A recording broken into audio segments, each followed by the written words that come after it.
Bismillahirrahmanirrahim. Assalamualaikum warahmatullahi wabarakatuh. Waalaikumsalam warahmatullahi wabarakatuh. Yang hormat Ibu Kepala UPT SD Negeri Lanjut Kedua, yang hormat Bapak Ibu Guru beserta stafnya. Sholawat serta salam kita turunkan kepada Baginda Muhammad Rasulullah SAW, yang mana pada pagi yang cerah ini kita masih diberi kenikmatan, kesehatan, nikmat Islam dan nikmat Tuhan. Ya, Bapak Ibu yang saya hormati, di sini saya akan mempresentasikan tentang tugas PKG BJOK, ya. Untuk UPT SD Negeri Lanjut 2 saya mengambil tema atau mengambil judul yaitu tentang atletik, yaitu menggerakkan komunitas belajar dalam pembelajaran atletik. Di sini saya mengambil pembelajaran proyek berbasis proyek dengan Sport Education Model atau disingkat dengan SEM, di mana nanti semua peserta ikut dalam kegiatan permainan atau perlombaan. Jadi peserta semua ikut, jadi tidak ada yang diam atau yang tidak ikut, semua terlibat dalam pembelajaran SEM. Ya, lanjut ya. Tentang latar belakang SEM yang dilaksanakan ini adalah pembelajaran atletik atau perlombaan atletik, di mana hal ini bisa menjadi salah satu program pembelajaran BJOK pada kelas lainnya. Ya. Kedepannya karena pembelajaran dilakukan ini berbasis proyek. Selain dalam kegiatan kokurikuler, harapannya program ini untuk selanjutnya menjadi proyek sekolah yang dapat memupuk kerjasama murid. Ya. Proyek ini dipilih karena sekolah memiliki aset manusia, ya, seperti kepala sekolah yang selalu mendukung praktek baik yang dilakukan oleh guru, rekan sejawat yang mampu berkolaborasi dengan baik, serta murid yang aktif dalam bidang olahraga.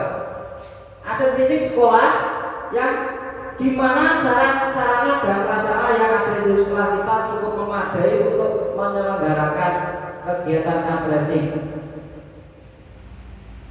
Kegiatan ini bersifat aset finansial yang menjadi kekuatan yang dilaksanakan di proyek ini. Dengan demikian harapannya kegiatan ini dapat menjadi sarana belajar murid di UPT SD Negeri Lanjut 2 untuk dapat memahami serta menerapkan tahapan-tahapan pengelolaan sampai dengan melaksanakan perlombaan dengan memegang rasa solidaritas, kerjasama serta sportivitas murid. Ya, dari sini Bapak Ibu ya, ini murid terlibat semua di dalam pembelajaran SEM. Ya. Jadi murid tidak ada yang diam atau tidak ada yang bergerak. Ya. Di dalam perlombaan atletik, ya, murid bisa menjadi atlet, bisa menjadi penonton, bisa menjadi juri, ya, juga bisa menjadi ketua panitia atau ketua pelaksana. Untuk tujuan program di sini ada 5. Ya. Yang pertama yaitu terwujudnya siswa yang berakhlakul karimah, bukan sehat, gembira dan berprestasi. Ya, di dalam olahraga itu yang utama yaitu sehat. Ya, kalau tidak sehat tidak akan ikut kegiatan olahraga. Yang kedua yaitu gembira.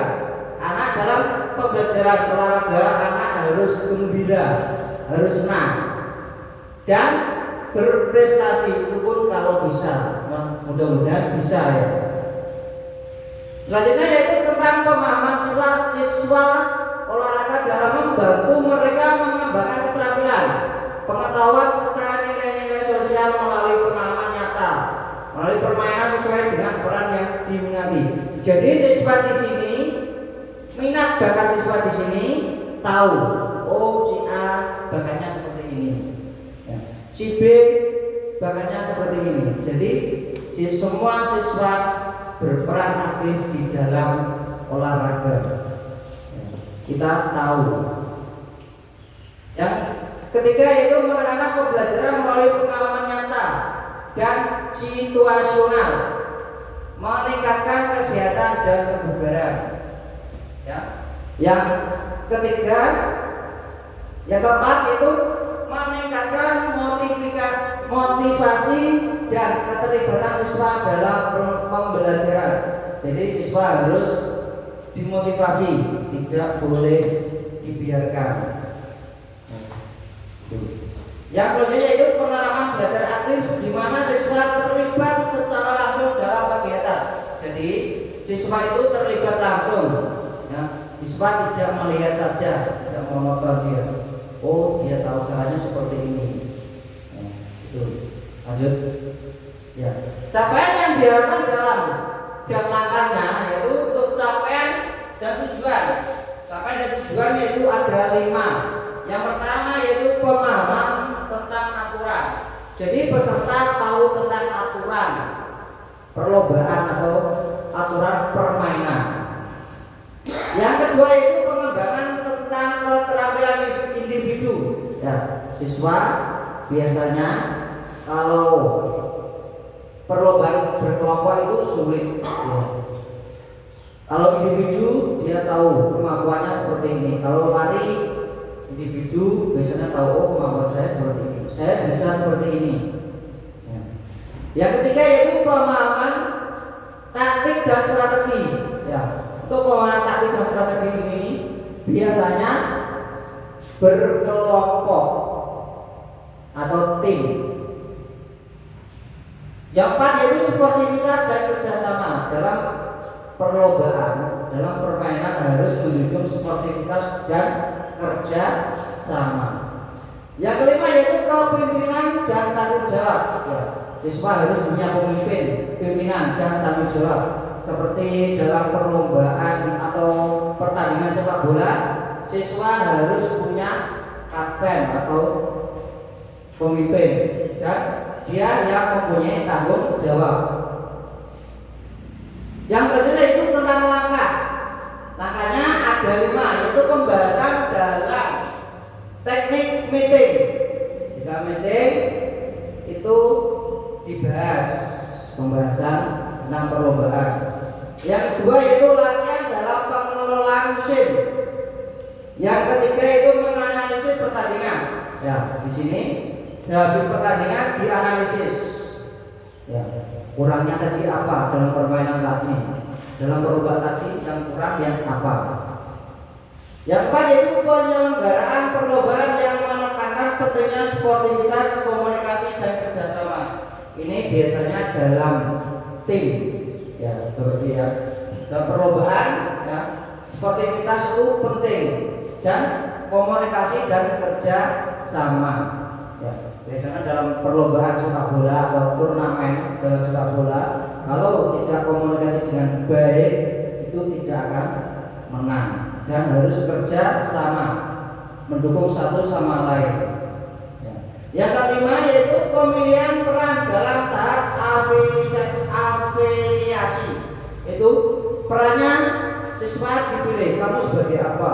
Misalnya sebagai seandainya dalam perlombaan sepak bola kamu sebagai kiper, kamu sebagai back atau pemain belakang. Kalau di sini kita mengambil dalam tema atletik. Ya. Peran yaitu siswa yang menjadi panitia, peserta, pelatih, wasit, manajer, reporter, supporter dan sebagainya. Ya. Di sini siswa terlibat semua. Ya.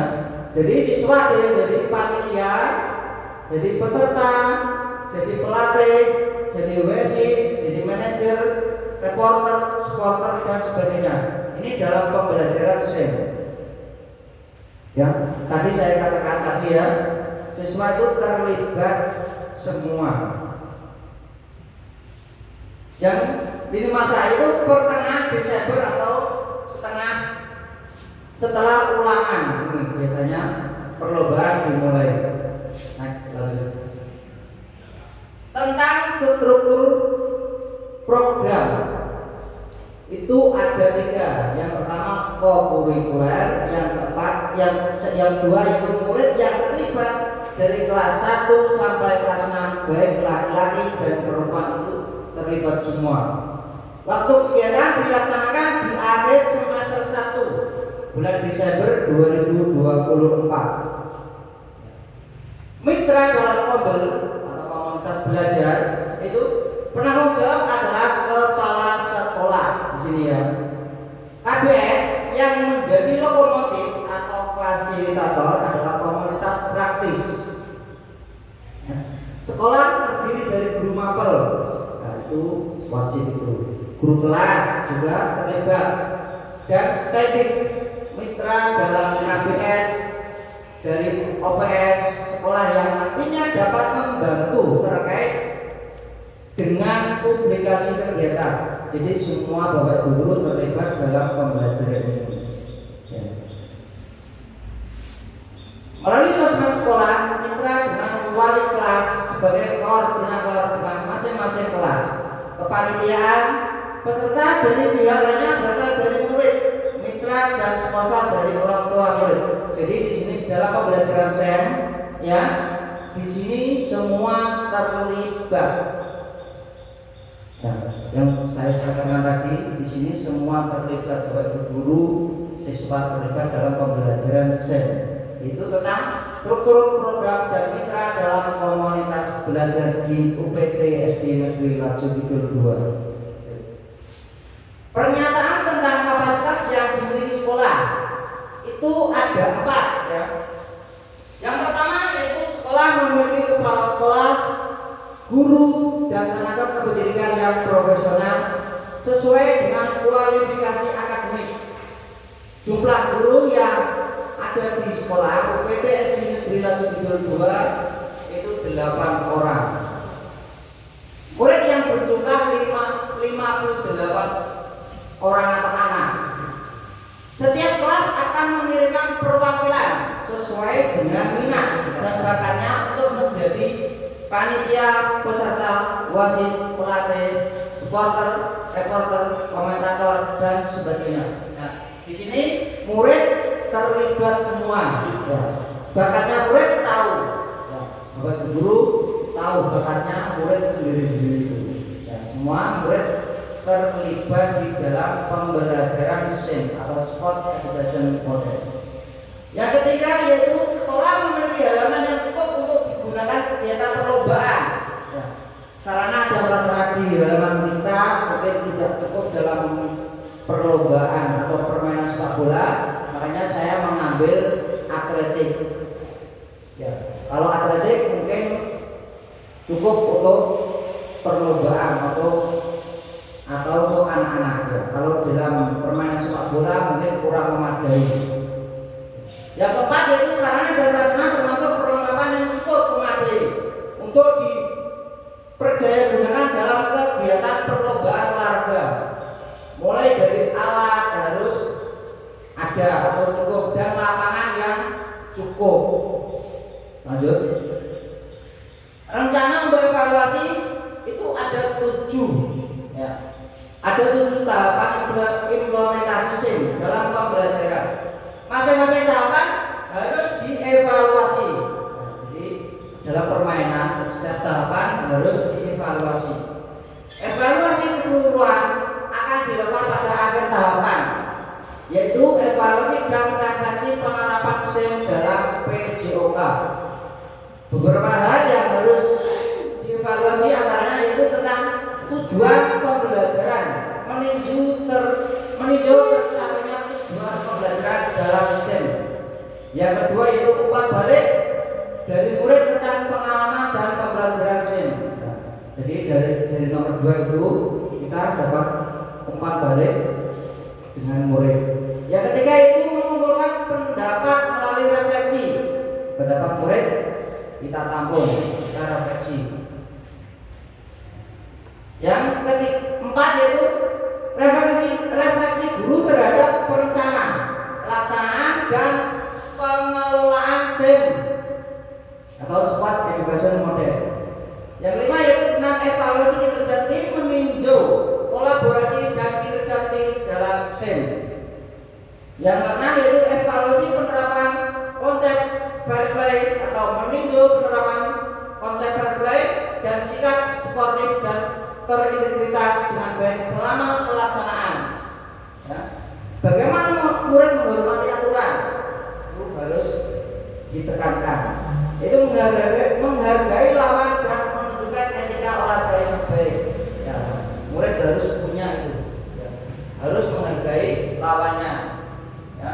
Harus menunjukkan etika olahraga yang baik kepada lawan. Ya. Selanjutnya itu tentang evaluasi manajemen atau kelas dan pengelolaan waktu. Ya. Efektivitas keaktifan murid yang terlibat sesuai perannya masing-masing. Ya. Itu, ya. Selanjutnya yaitu kemungkinan tantangan. Ya. Tantangannya nanti ada 4 itu ya. Itu pengelolaan waktu. Pengelolaan waktu itu jadwal yang padat dan keterbatasan waktu dapat mempengaruhi. Jadi biasanya kalau di akhir semester itu jadwal terlalu padat. Ya. Untuk faktor alam atau cuaca, lapangan outdoor akan sangat terpengaruh oleh kondisi cuaca. Cuaca tidak menentu ya, itu menjadi faktor. Yang ketiga itu motivasi peserta. Kesulitan dalam manajemen tim termasuk perbedaan kemampuan, kepribadian atau konflik antar teman. Ya. Yang keempat itu keterlibatan orang tua dan komunitas. Kurangnya dukungan atau keterlibatan orang tua dan komunikasi dapat mempengaruhi motivasi dan dukungan terhadap kegiatan. Ya, dari sini keterlibatan orang tua itu juga berpengaruh. Ya, kalau gurunya mengajak orang tua tidak mengizinkan, tidak akan ikut perlombaan. Harus saling mendukung antara orang tua, guru, murid harus saling mendukung. Solusinya yaitu yang pertama ini penjadwalan yang lebih efisien dan efektif, harus dijadwalkan lagi. Ya. Yang kedua itu menggunakan pendekatan positif dan memberikan motivasi tambahan melalui pengakuan dan pujian. Selanjutnya yaitu komunikasi terbuka dan segera mengatasi konflik. Yang keempat yaitu memberikan umpan balik secara individu untuk setiap peserta. Jadi pesertanya kalau terjadi kendala apa ditanya permasalahannya apa. Guru harus bisa memotivasi. Ya. Dan yang kelima itu mengadakan pertemuan dengan orang tua untuk menjelaskan tujuan pembelajaran berbasis proyek. Ya. Ini guru mengumpulkan orang tua. Ya, untuk pembahasan pembelajaran SEM ini. Mungkin dari sini Bapak Ibu guru ada yang ditanyakan?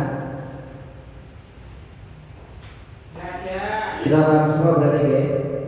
Jawab, alhamdulillah. Ya. Cukup siap presentasi dari saya. Saya akhiri. Wassalamualaikum warahmatullahi wabarakatuh.